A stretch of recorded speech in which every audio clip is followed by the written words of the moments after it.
Welcome to part 14 of this series, the Roman Empire and the Holy Land.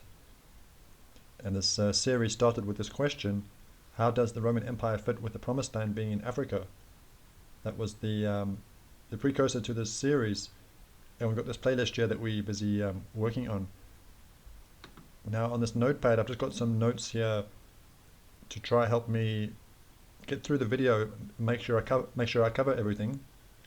And I think this video is going to be quite long, so I'll put some timestamps in the first comment below for those of you who want to jump, to where you want to go to if you've got limited time or limited internet.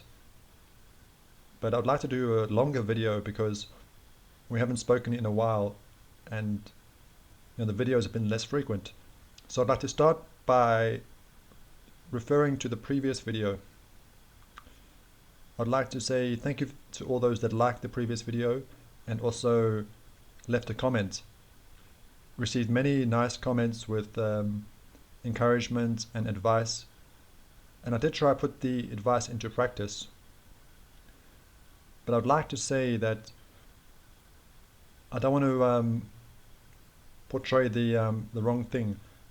I don't want to say that I'm doing this video now because I feel guided by the Spirit, or that I received any kind of inspiration, or hearing an inner voice. I don't want to say that because I think that would be false, because I haven't had any clear feeling to come back and make videos. But I would like to do this video because that simple idea of when you say you're going to do something, like promise something, then you've got to try to fulfill it to with everything that you've got, to the best of your ability, to stay true to your word. And also that idea of finishing something that you start. But that's going to be difficult with this, because with this project it's not really something that you're going to be able to finish, because it's an ongoing investigation. It's not something that's just going to come to a close, so it makes it a bit difficult. But one thing that I would like to do to bring forward from that previous video is that this channel must be about the Bible. It must be about God. And I mustn't be ashamed to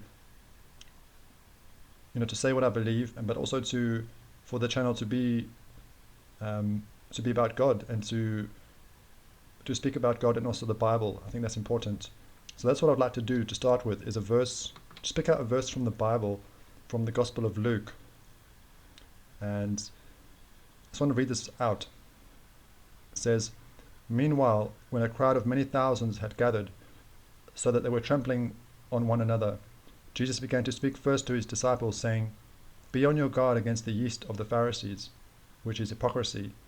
There is nothing concealed that will not be disclosed, or hidden that will not be made known. What you have said in the dark will be heard in the daylight, and what you have whispered in the ear in the inner rooms will be proclaimed from the roofs.'" Now, I don't want to take the verses out of context, but I do think we can apply this prophecy or this verses to this channel and the videos, because potentially that's what we're doing. We are potentially revealing things that have been hidden, or uncovering lies and deceptions. So that is the nature of the work. So I just thought of this verse. Well, I read this verse over the last few weeks, and it made me think about what we were speaking about in the previous video in this channel. So this was something that was on my mind, that it could be important work that we're doing when we think about this verse. So that's what I'd like to say about the previous video. Now I'd like to recap where we are at with our picture, because it's been so long since we've been doing these videos, having them coming out at a regular time. I'd like to do this recap, maybe for new people that have come across the channel, and maybe people that have been watching this series from the start won't mind a recap. But like I said, it's going to be a longer video. I want to try not rush anything, so those timestamps will be below. Okay, so let's just do a recap.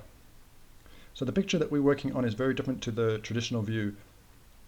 And we've been speaking about the ancient empires, like the Babylonian Empire, the Assyrian Empire, the Lydian Empire, and the Persians and the Medes.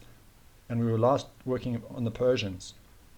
And I was saying that I think that the strength and the power of ancient Persia may have been in this region of Ethiopia, and I was expanding this empire from here. And we also spoke about the great rivalry between the Hittites and the Egyptians. But you notice I've got the Hittites here on the Iberian Peninsula. And we've been told that the domain of the Hittites was in the modern country that we know as Turkey. So it's very different, the picture that we're working on. And got a question mark for Lydia, because I'm still not 100% sure about the location of Lydia, the kingdom of Lydia. But I'm leaving it here for the meantime with a question mark. And we've got Syria here. So you can see very different to the location of modern day Syria. And we spoke about that rivalry between the Hittites and Egypt to try to control the land of Syria. And we've got Sennar or Susa. I'm just doing this also for the new people coming across the channel. Let me show you where we're getting the Sennar or Susa from. Okay, so on this map of Africa, the 1710 map of Africa, we just wait for it to load. Well, while it's loading, let me just explain. When we're looking at this word Sennar, we're saying, could that be connected to the biblical land of Shinar? So could this be the land of Nimrod and the Tower of Babel? But then it's very interesting that it also says Susa.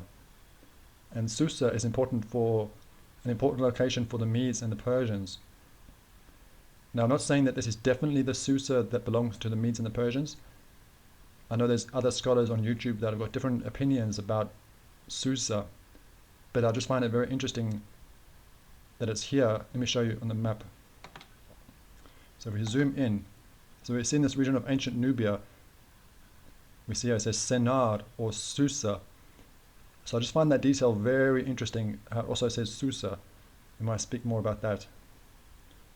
Okay, so we expanded this empire of Persia, and I just want to say, I didn't say it in the earlier videos, I'm not trying to do anything very accurate here. When I do this expansion, it's very basic and amateurish. I'm not trying to say that this is accurate in any way, but it's just to get the general idea of what we're saying.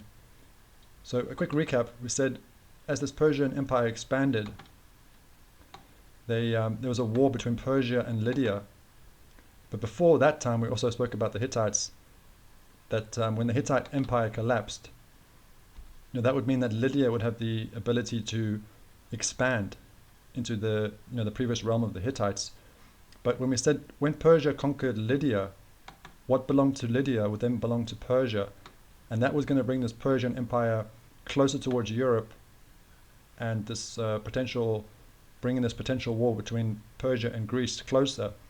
But the picture that we've got is very different to the what we taught, let's say, from the traditional view. So if we go to a different map, so we were using this page, ancient Greece, Persia attacks the Greeks, and that's why we're going to start speaking about the Greeks. Okay, so this is the traditional map of the Persian Empire. So it's further to the east, and what I would like to do in this video is, because our picture is so different, a very different picture, and we've got it expanding towards Europe, but to the western part of Europe, where on the traditional view or the traditional map, Persia is coming towards Greece. It's more to the east. So what I'd like to do is make this video. We're going to speak about the Greeks, but to try to do it in a way where we can try to support this picture a bit more, or just give a bit more information, so you can see that even though it's very different, there is information out there that could support this, the way we looking at it. So that's just a bit of a recap from where we were. Let's have a look at the next thing. Why we're looking at the Greeks, we've kind of spoken about that because of this, because of the expansion of Persia, and it's bringing them closer towards this realm of the Greeks. Okay, when we think Greek, what do we picture? So what we learn at school, and what we maybe if you're going to advanced education at university, what we see on TV, on animation and movies, it has a big impact on our perspective and how we see things, and how we see the Greeks. So everyone watching this video, when you hear that word Greek or Greece, it's going to make you think about something, and that's going to be what you've taken in throughout your life. But is it a true picture? Is it an accurate picture of who the Greeks really were? And I think when you're looking for the truth, sometimes you see things that you weren't expecting to see, or hearing things that you weren't expecting to hear, and the truth can be quite difficult, especially depending on your education and what you've taken in. So I just wanted to think about that. What do you think when you hear this word Greece? And if you're new to this kind of information in this channel, then you might be surprised what we're going to cover. Okay, so trying to understand ancient Greece. So this is not going to be very straightforward, and this is not going to be some kind of a masterclass on Greece. We're not trying to become experts on ancient Greece. I just want to kind of share with you where I am, and I just feel that we know very little, or maybe what's actually true. The kind of the. Well, let me keep going with the video, and I'll try elaborate as I go. Okay, so let's just first look at a map of the modern day country of Greece. So this is where this highlighted area is what we know as Greece today. Now when you put a name like Greece on the map, it's a very powerful thing, because when you want to learn about the past and you want to learn about ancient Greece and the Greeks, the first place you're going to look here, because you've got Greece on the map. I know that's a very obvious thing to say, but I think it's quite important, because we also spoke about this idea with the Holy Land and with Israel. When you put that name on the map, like Israel, it's a very powerful thing. And that history and those stories, it kind of comes to that place where you put it on the map. And so that's the first thing I want to say, is this is where we're told modern day Greece is. And we're going to investigate and just try to see what we can learn. Let's go to a different map. Okay, this is a map that's going to be showing the Greek colonies in the archaic period. So we're going a bit further back in time. And what I'd like to do with this picture, or this map,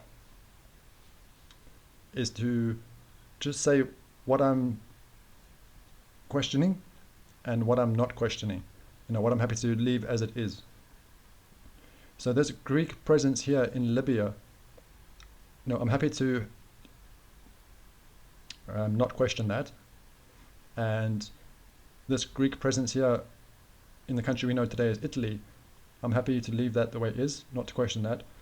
And this Greek presence on these islands, and this Greek presence towards Spain and on France,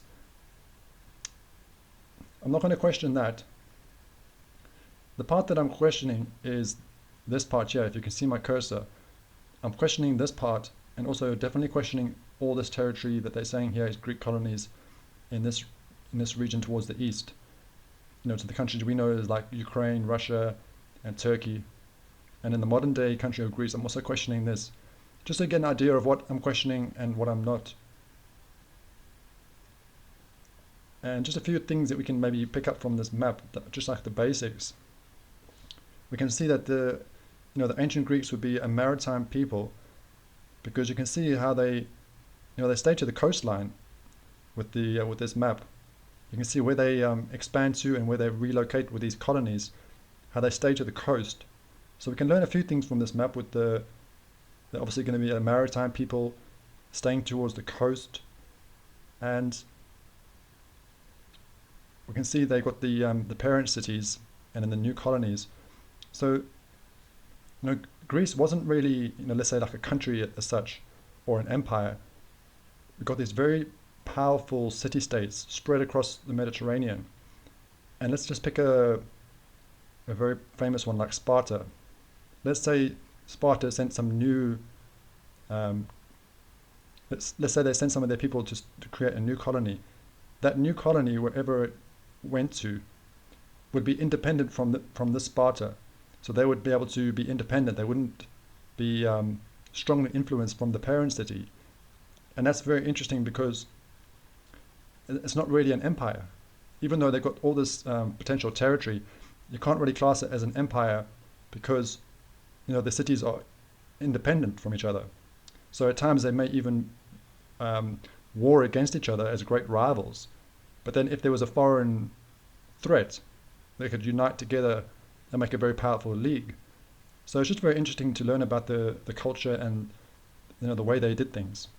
So it wasn't really an empire. You can't really say they had their own country because just from this map we can see how they spread across the Mediterranean.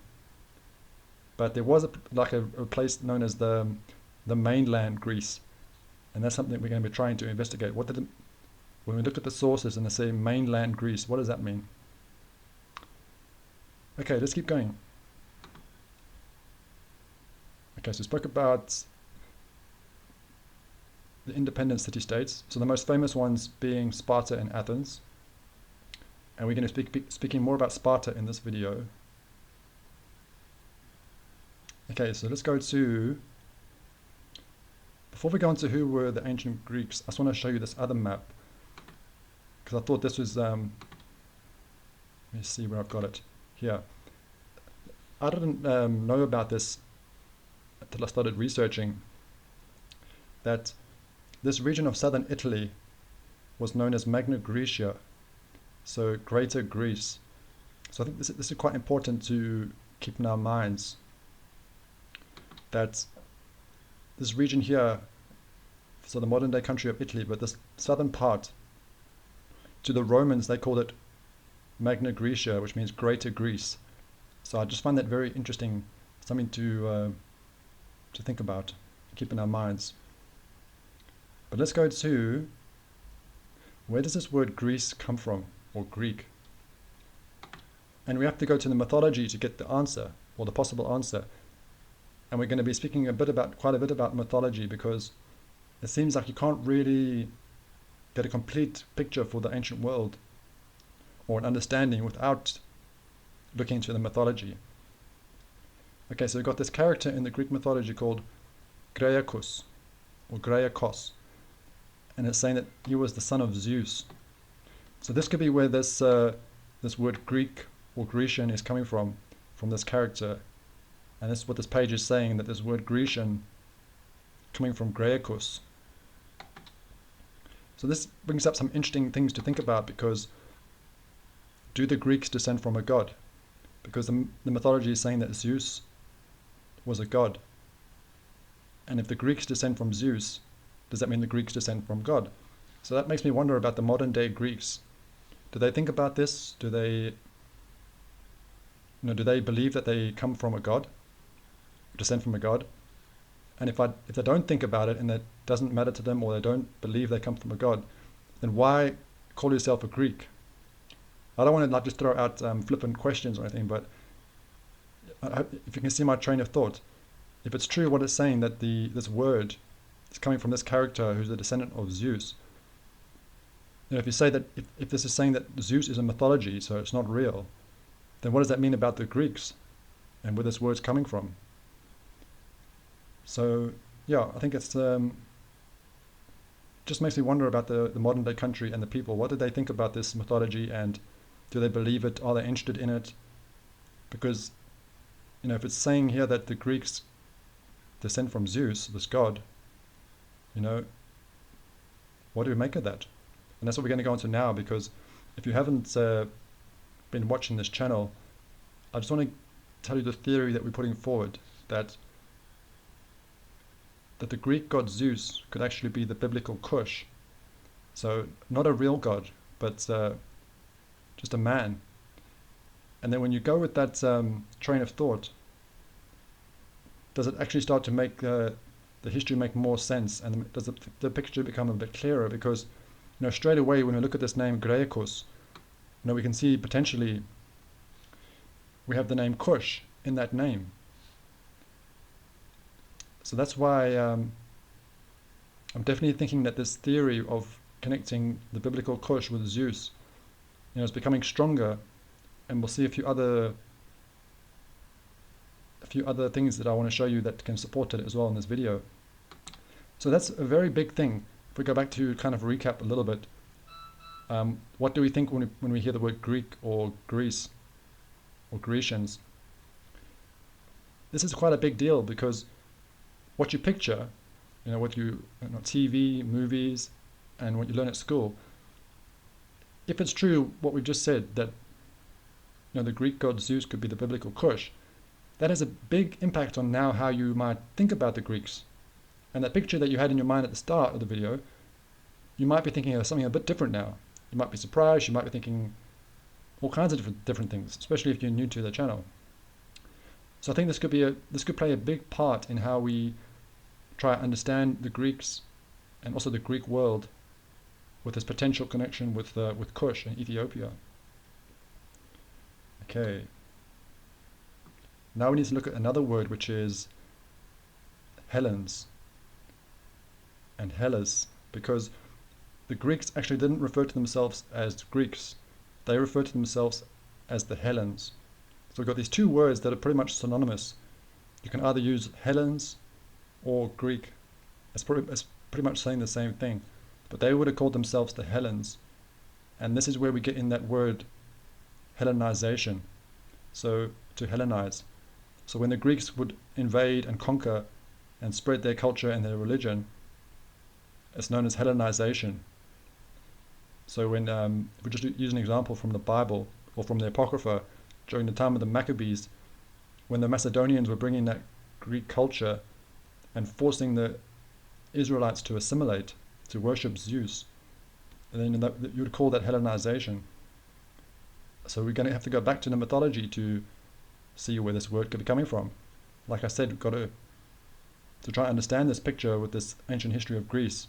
You can't really look at it without going into the mythology. Okay, let's wait for this page to load. And while we're waiting, it kind of makes you think about what the Bible says about, warning us about the mystery religions, not to get involved with the mystery religions. So, we are looking at the mythology.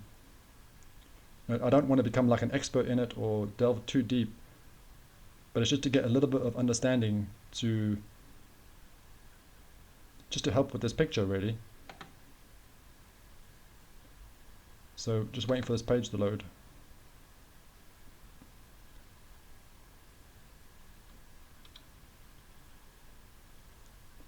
Not sure if it's going to load. Don't know if I can find the information on a different page. I think it's coming now. To say sorry about the internet. But there's a character in the Greek mythology called Helen. Maybe I could just try to sum it up without waiting for this page. So there's a Greek character in the mythology called Helen, but they're not sure exactly. There's different ideas about who he descends from, but there is one connection with Zeus as well. So that the Hellenes also descend from Zeus. So that's why it's pretty much saying the same thing. You've got Graecus descended from Zeus, and you got the potential for this Greek character called Helen being descended from Zeus. So to me it seems like if you're a Greek, you have to be descended from Zeus. That's what the information is saying. I don't know if it's loaded yet. Oh, it's loaded. So this Greek character called Helen in the mythology, the progenitor of the Hellenes. So you've got these two options for who descends from, but we do have this option of Zeus. So I would lean towards Zeus because we've already seen that connection with the Greeks to Zeus. So I think it makes sense that the Hellenes would also be descended from Zeus. Just going on the mythology, and if we go back to this map of Magna Grecia, so to the Romans, the first Hellenes that they came in contact with were the Graeci, or the Grecians. So that was the first Hellenes that the Romans came across with these Graeci, and that's where this word, or maybe where this word Greek comes from.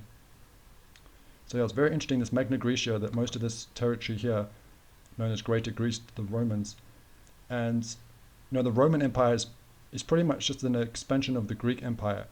So it's spreading a similar culture, the same religion, the same gods. So to understand the Greeks, it's also important to understanding the Romans. Okay. So the Greeks would have referred to themselves as the Hellenes, and we know a bit more about this word Hellenization, what that means, to spread this culture and this religion of worshipping these gods like Zeus.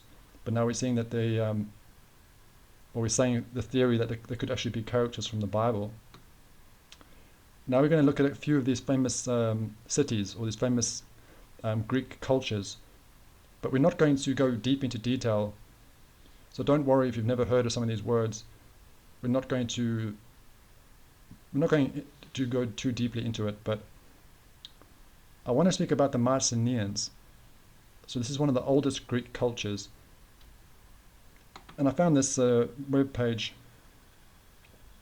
I don't know if this picture is accurate, if this is how they dressed.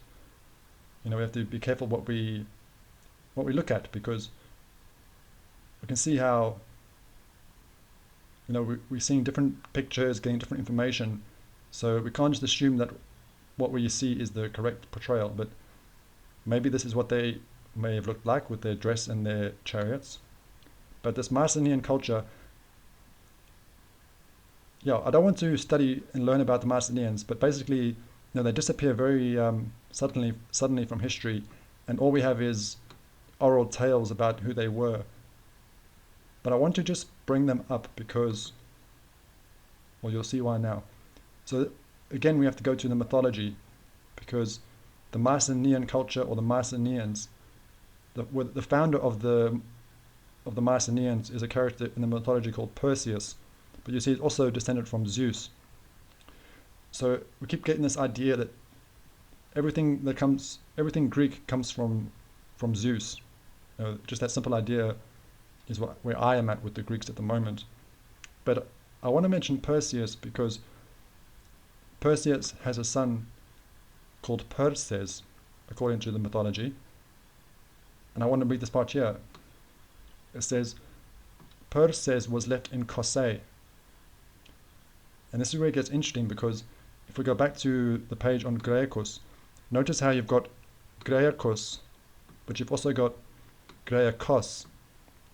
So we've spoke about this earlier on in the series, about this, how there could be different ways of saying Kush. So you could have Kush, or Kos, or even Kish.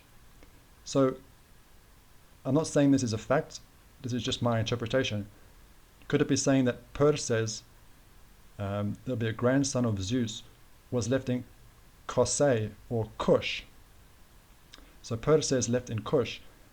And the reason why this is interesting is this next part. It says, Greek mythology identified Perses as the ancestor of the Persians. Apparently the Persians knew the story, as Xerxes tried to use it to bribe the Argives during his invasion of Greece, but ultimately failed to do so. So when it says Perses is the ancestor of the Persians, I don't think it means that the Persians descend from Perses. I think it's saying that the Persians are named after Perses. I think that's what it's saying. And it's interesting because it's saying that Perses was left in Kossae, or is it saying Kush? And I think that's interesting if we go back to the picture, because see how we've got Persia here, close to the territory of Ethiopia, or Kush. So it doesn't prove what we've got here, but it is an interesting link if Perses was left in Kush, and then he became, or the Persians were named after him. And you can kind of see how this picture, well, it kind of, it could work with this picture, that bit of information. So I thought that was interesting.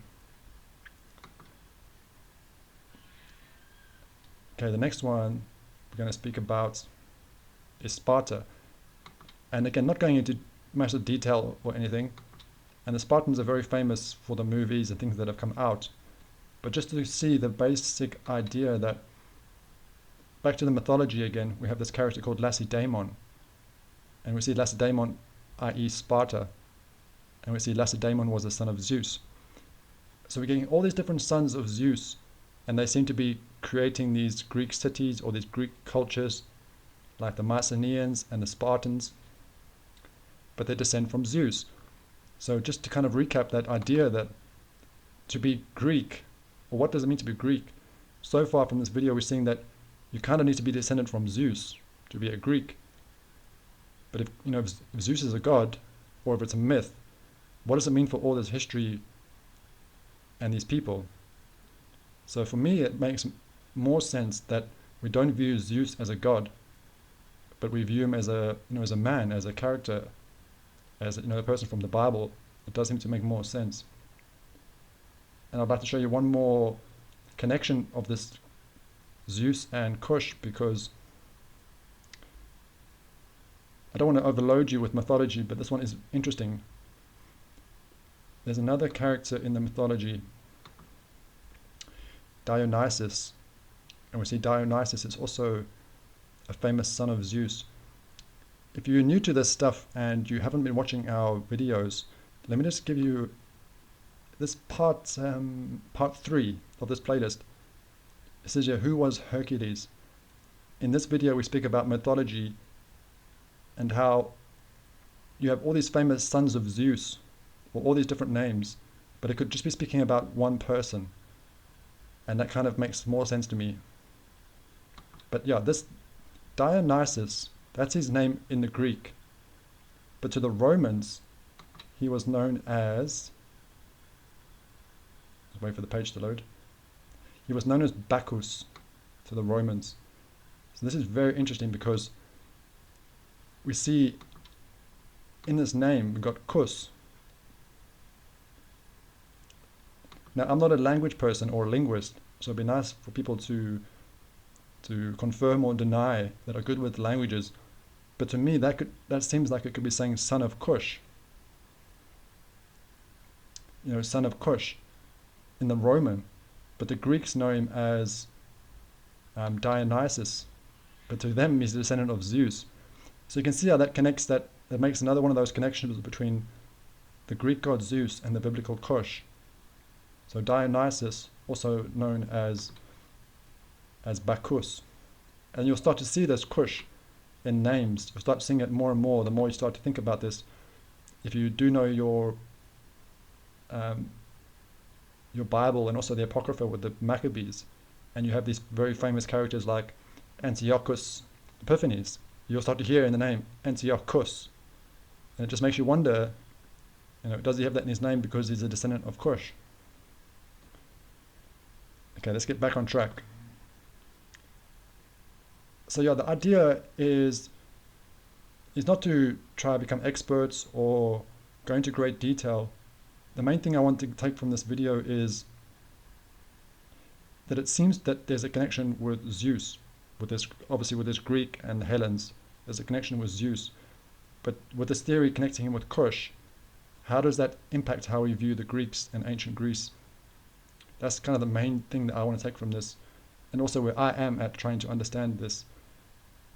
But I did say that I wanted to try to give you more information to support this picture with the way we've got it expanding towards the west, to Europe, but towards the west for the story, or these wars between Persia and Greece. And yeah, it's going to get very interesting, because if we go to a map, let's go to a different one. If we think about Troy, ancient Troy, now we were told that they discovered the archaeological site for Troy, and they found it here, roughly in this region in the country we know as Turkey today. But there are scholars that aren't happy with this discovery, because they go into great detail reading the ancient Greek sources, and they say we should be looking for Troy towards the Atlantic, towards the west. So I thought it was very interesting, because if you think about what they're researching and what they're saying, so instead of looking for Troy here in the east, they're looking to the west, towards the Atlantic. And if we just recap to an earlier thing we said in the start, towards the earlier part of the video, let me just go back in time here quickly. Remember we spoke about the Hittites, and we said that we've been told that the Hittite realm is in the country we know as Turkey today, but we've got the Hittites over here, with the strength and the power of the Hittites being here in the west. You see how this research and this information could maybe support each other. These other researchers that are doing work on ancient Troy, I realized that their information could help this picture, because we're looking at a history in a different place, but looking at it towards the west like we've got here. with some of these things that we've been saying. But we've also got a lot of focus on Africa on this channel and this in this picture. But yeah, let's go to it, because we have these researchers that are speaking about Atlantic Argos and Atlantic Hellas. So remember, this Hellas is what we're speaking about, the Hellens or the Greeks. So Greeks towards the Atlantic, and Argos, that was one of the important cities of Mycenae, the Mycenaeans. So also looking for the Mycenaeans towards the Atlantic. So very interesting information. And another one, Atlantic Sparta, looking for the Spartans towards the Atlantic. Now I want to say that I'm not agreeing with all their conclusions.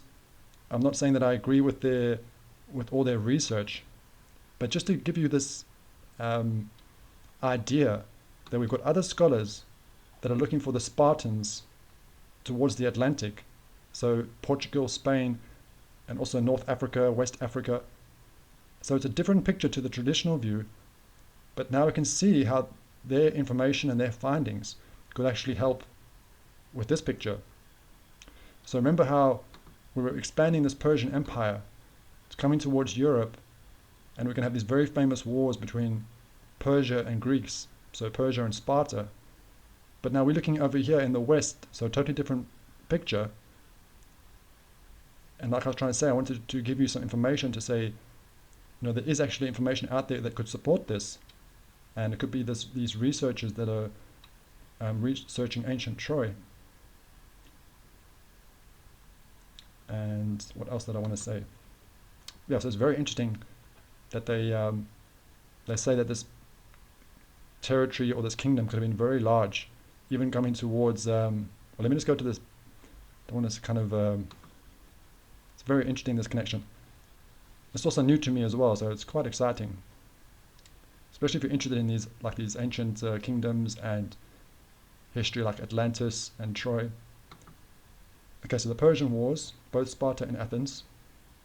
So we said these were two of the most famous Greek city-states, and they both played a part in defeating the Persians. I'll just quickly read this, it's not long. As the Greeks set up colonies in the Mediterranean area, they often clashed with the Persians. By the mid-500s, Persia controlled the Greek cities inside Asia Minor. Okay, so remember we said about what belonged to Lydia now belongs to Persia. That's kind of where we are here. That these Greek cities now, Persia is going to say, you belong to us now. Then it says 499 BC, the Athenian army helped the Greeks in Asia Minor to rebel. So this is known as the Ionian Revolt. And just for the new people to the channel, when we hear Asia Minor or Anatolia, we're not necessarily thinking about this here, because remember, we're working with a different picture and we're looking to the west. So I know that's a bit difficult to process, but that's actually what we want to try to keep in our minds. Okay, let's keep going. But this Ionian revolt failed, and King Darius decided that the Greeks had to be punished and to stop interfering in their empire. And then we said this is the traditional view, with Persia coming from the east towards mainland Greece. So, the way we've got it here as the modern day country of Greece today. But I want to go to this other part. Yeah, it's this part. This is an interesting thing. So the famous Battle of Marathon, and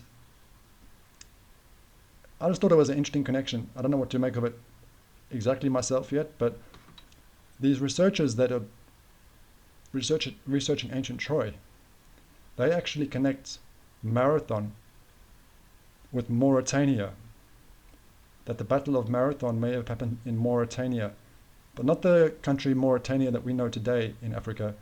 It's the Mauritania that the Romans knew as. So it's more,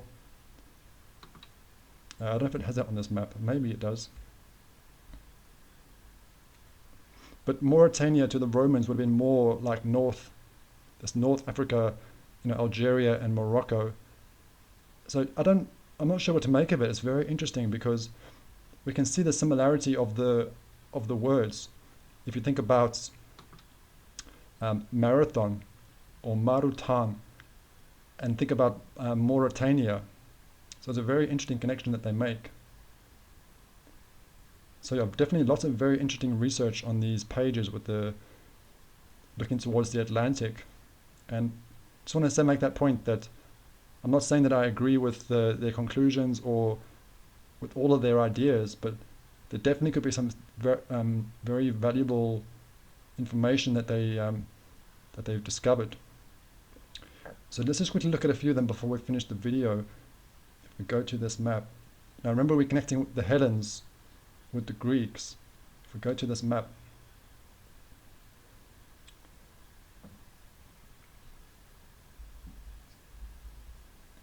let me just tell you where we are because it's zoomed up. We're looking at this part here on the Iberian Peninsula, so to the north of Portugal. This is where we are zoomed in on this map. But if we go further in, we see, look, we have the Helleni, the tribe known as the Helleni on the Iberian Peninsula, and we see a Hellen. So this could be referring to the Hellens or the Greeks, but now we've got them much further to the west towards the Atlantic. So we said, how accurate is this map that we've been given, that we've been presented with? We haven't got any Greek presence here on this map towards the Atlantic, but now on this map we're seeing the Helleni, and we've also got the Grovi. And if we go to a page on the Grovi, it says here that Pliny, he said that this tribe had a Greek origin. So these are Greeks, but they, further to the west towards the Atlantic. So you've got the Helleni, obviously a very similar word to Helen and the Hellens. And you've got Grovi being connected to the Greeks. So now we've got Greeks, towards the Atlantic, to what these researchers are saying.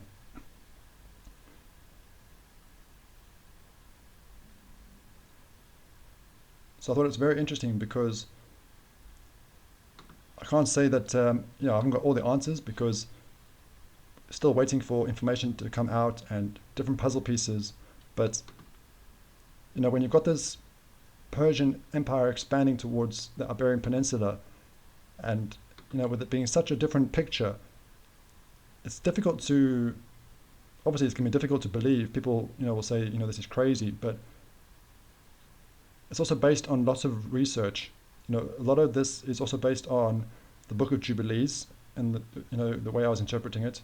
So it's based on different information, but when you've got it expanding towards the Iberian Peninsula, but you don't know, if Sparta was here and Athens was here, then it looks quite weak, or let's say it's not very believable.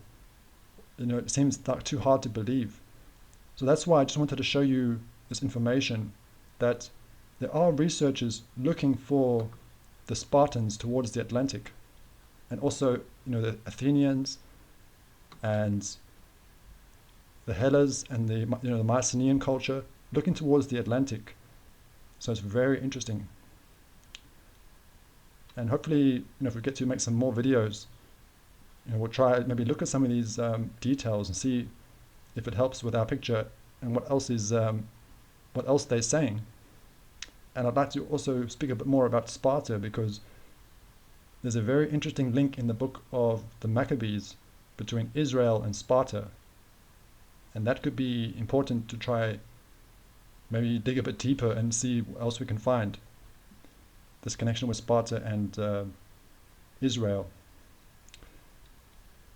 So I hope you found this one interesting, and maybe if you're new to the channel, maybe you got a little bit of a different feeling about the Greeks now, thinking about this connection with Kush. And we were saying throughout the series that this region of the world, Ethiopia or Kush, having a major influence on these cultures and these empires, the Greek Empire and the Roman Empire. And that's what we were building towards, the Roman Empire. But we wanted to just speak a bit about the Greeks and this war between Persia and the Greeks. And was it happening here towards the west? That's obviously very interesting. And it will impact the Roman Empire, because thinking about how we started the playlist, how does the Roman Empire fit with the Promised Land being in Africa? You should be able to see that now. Based on this picture, obviously everyone's going to have their own views about this and how they judge it, but you should be able to see how the Roman Empire fits into this picture, because the viewer was like asking, if the Romans didn't go deep into Africa, how could the Holy Land be in Africa? Now that's the basis of the question. But when you see Persia like this, and we know that the Persians were a major rival for Rome, if this picture this picture we're working on here is true and accurate, you can see how the Romans would have penetrated deep into Africa to conquer Syria and to try conquer Persia. And that's the difficult thing, because when you're saying about this idea of where you put a name on a map, how it's very powerful and how it influences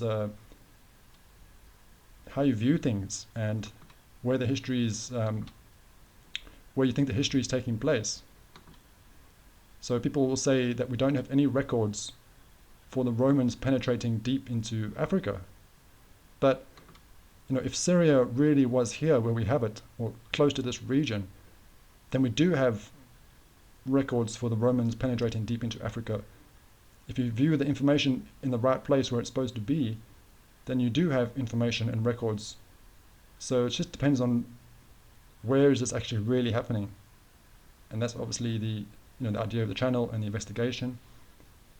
And obviously I would also like to add that there's many other channels and people working on this field and adding things to this field. So yeah, it's definitely not something that it's just happening on this channel. So that's why I like to say we're looking at this and to try and make it inclusive, because it's not my own work, influenced by other YouTube channels, and we're all working on this and adding to it, not all saying the same thing, but lots of people doing great work, and we're focusing more on the where. There's other channels that are focusing on the who, and that's obviously another major part of it. So I think this is going to be quite a long video, but I hope you enjoyed it, especially if you've been waiting for an update or more information. We might make longer videos where I don't have to rush to try finish it in 10 minutes or 15 minutes and try to go a bit slower. So let me know if you have any questions, anything that doesn't make sense, or things that you're not sure about, or maybe questions that you'd like to try to see if we can obviously push things forward. Because if you think about something that I haven't thought about, or maybe you've got a question that might help somebody else, it does stimulate thought and can guide the channel forwards.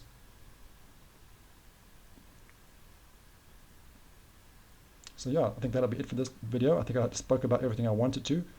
I definitely, it would be nice to make a few more videos and speak about that connection between Sparta and Israel, because that might also help us with this picture.